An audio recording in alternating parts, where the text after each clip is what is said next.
tonight we got recipes that include ice cream in it. Especially as hot as it's been lately, these three will go over really well for it. The first one is a raspberry ice cream stack, and what that is, it's almost like a Napoleon. You've got layers of the graham crackers, where traditionally a Napoleon will have like pastries, 3 layers of pastry, and then 2 layers of cream or whip with a curd mixed in with it. But here we're doing it, a more cost-effective, quick, and easy way that anybody can put it together. And I think you're going to really like this one.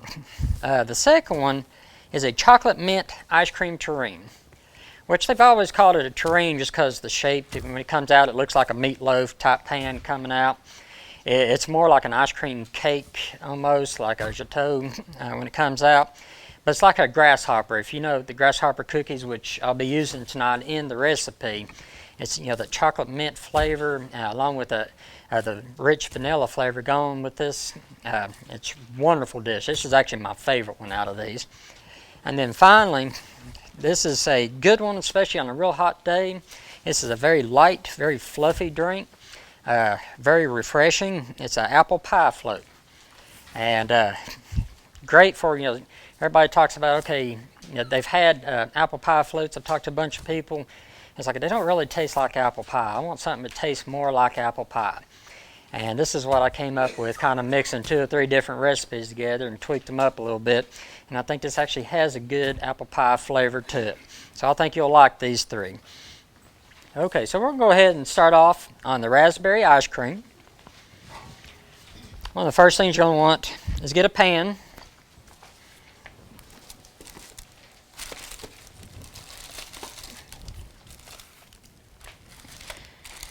Now, I'm going to take some graham crackers. Now, we're using raspberries in this recipe. If you want to, you can actually substitute blueberries, and then where it has the raspberry jam, you can use a blueberry jelly on that, or you can substitute strawberries, peaches, see what else, blackberries, or doing it mixed berries, or even apples, using apple butter instead of the jam. So whatever your favorite fruit is, you can substitute that out for this recipe. Now it calls for the lemon pie filling in that. That lemon pie filling would actually go with all of those except for the apple. I would actually leave the lemon out if you decide to use apple. Just go with the ice cream and the whipped topping for that recipe. But for tonight, I'm going to use some raspberry.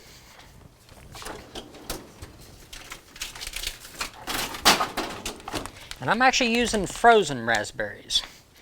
Now you can use the fresh raspberries, but I found out it makes less mess in making this with the frozen raspberries, because you're going to have to freeze it again anyway to help it really set. So it's not going to hurt the raspberries at all. It's just going to make it easier for you to work with this. Okay, pull those out here.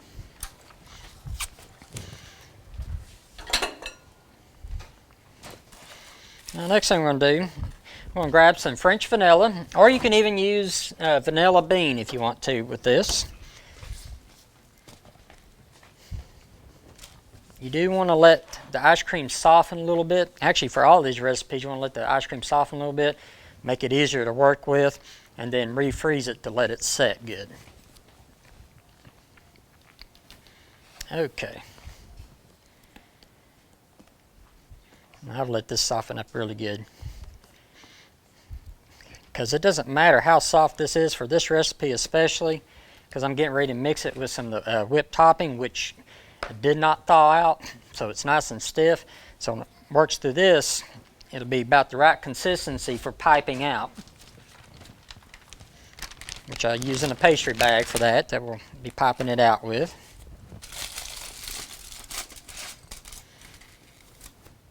Okay.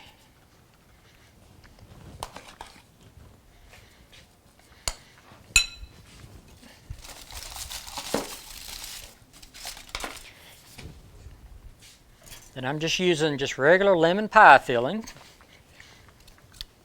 You want about a half a can for this.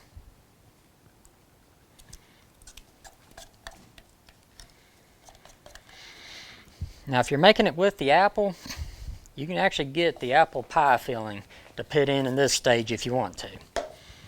But you don't have to with it. Either way it works really well. If you put the apple pie filling in, it's just going to make it a real richer flavor. So it depends on how big of a sweet tooth you have, basically. Which everybody knows me, I've got a big sweet tooth, so. Alright. You just want to mix that up really good. Now, is there a reason you didn't put graham crackers all on the bottom? You just cut it in the middle there? Yeah, you can, if you want to try to shape it, because the graham crackers aren't going to fit perfect in there. You can actually cut those if you want to. I'm just using this, because the shape-wise, it'll just fit perfect as I'm setting it up without having to cut the crackers themselves. Okay. As you'll see, the ones that I made earlier, I did cut those so it'd fit in better. So, all right.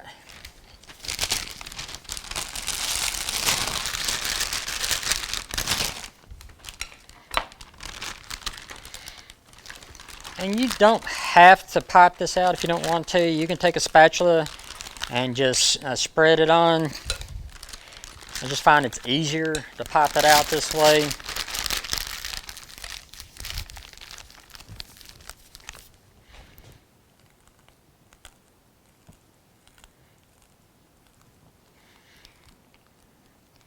Now I'll just make little rosettes going around. Of course, just making it a little fancy. You don't have to do that. Once I set that and just fill that in, like so. You're going to take some of the raspberries and just start making your line going down through there.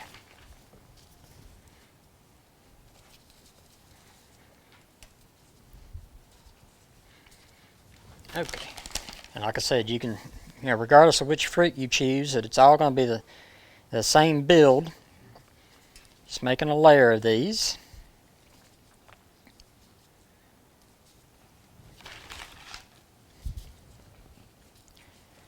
Now, one of the things I like doing here, I put just an extra line going around on the top. And the reason is, when you set the next layer on, it gives it something to kind of really stick to. Because a lot of times, it depending on the size of the berry, it's just sitting on the berry and it'll want to rock.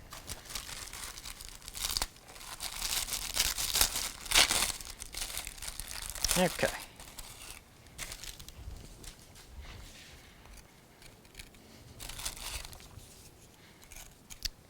Now, I'm just using regular red raspberry preserves.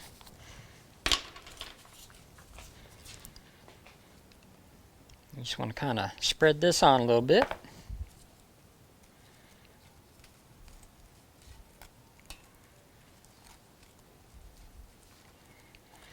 And of course, if you're using blueberries, you can use the blueberry jam. Apples, use the apple butter. Now, if you're using like the peaches, you can buy a peach preserve, but actually marmalade goes really good with the peaches too. Okay, like so.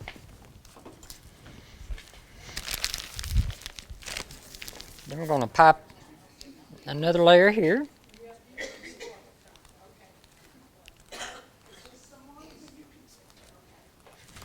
Is there enough seats there? Do we need another seat? Okay.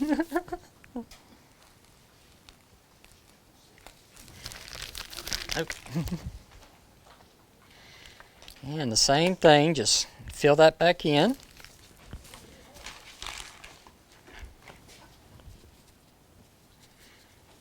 Alrighty. Because I found when you're using fresh berries here, this is where it actually will make a little bit of mess as you're doing it. So at least with the frozens, it is a little bit cleaner as you go.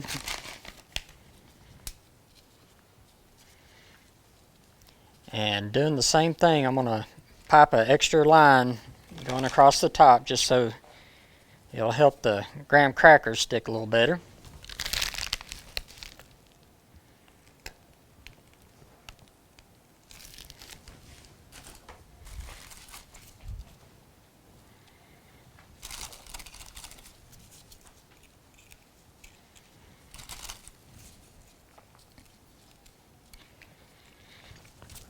Now here I'm going to take some powdered sugar to coat the top with this. If you're making it with apples, you can add a little bit of cinnamon to this to coat on top. Another thing you can do, if you leave out the lemon, put in some white chocolate, and then on the top put some cocoa powder. And that goes really well with it. Just dust the top there.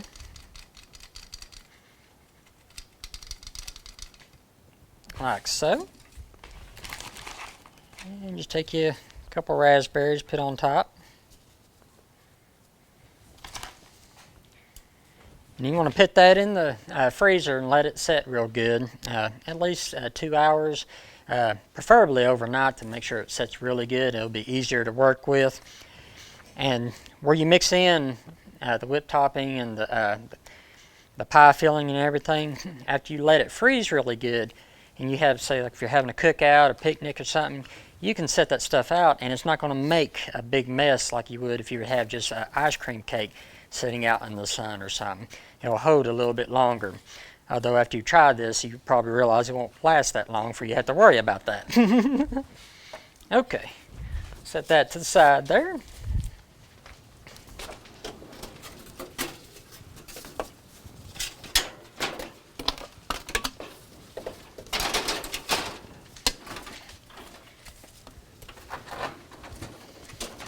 This is where I was saying I made a larger one to where you have to cut to get it to fit in. That's the problem with working with graham crackers. It's hard to find a pan that it actually fits perfect in there. So you can cut those, and if you have to cut those, if you're trying to get the work in, if you take a knife, don't cut all the way through. Just, about a quarter of a way, make you a line going down through the center, and it'll make an even break.